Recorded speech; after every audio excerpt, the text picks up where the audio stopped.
the bee seller. Once upon a time, in a colorful little town where flower pots lined every window and bees hummed happy tunes, there lived a boy named Ravi. Ravi had a very unusual job. He sold bees.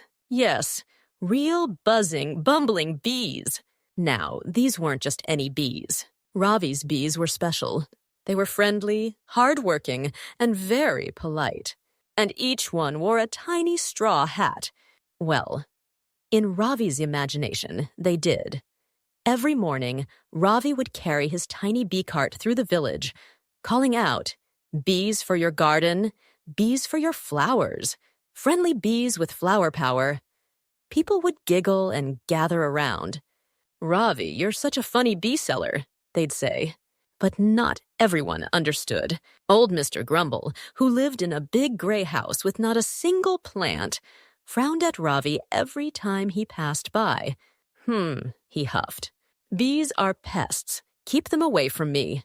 Ravi just smiled kindly and said, "Okay, Mr. Grumble, maybe one day you'll change your mind." One summer, something strange happened. The flowers in the town stopped blooming. No buzzing, no fluttering, just stillness. The townspeople were worried. "What happened to the flowers?" they whispered. Ravi knew. "It's the bees," he said. "They've gone off to rest. Bees need love and space to work their magic." So Ravi made a plan. He gave away his bees for free. 1 hive per garden. "Take care of them," he said. "They'll take care of you." Soon, the air filled with soft buzzing again.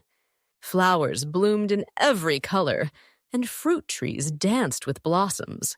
But one house still stood quiet and gray, Mr. Grumble's. One morning, Ravi knocked on his door and handed him a tiny jar of honey. "This is from my bees," he said. "No charge." Mr. Grumble blinked. "It smells sweet," he mumbled. The next day, he bought a potted flower. The next week, he asked for a small hive. And by the end of the summer, his once gray house had flower boxes, sunflowers, and even a painted bee welcome sign. Now, every morning, Mr. Grumble joins Ravi and says, "Bees for your garden, bees for your flowers, buzzy friends with flower power." Moral. And that's how Ravi the bee seller taught everyone that even the smallest helpers can make the biggest difference.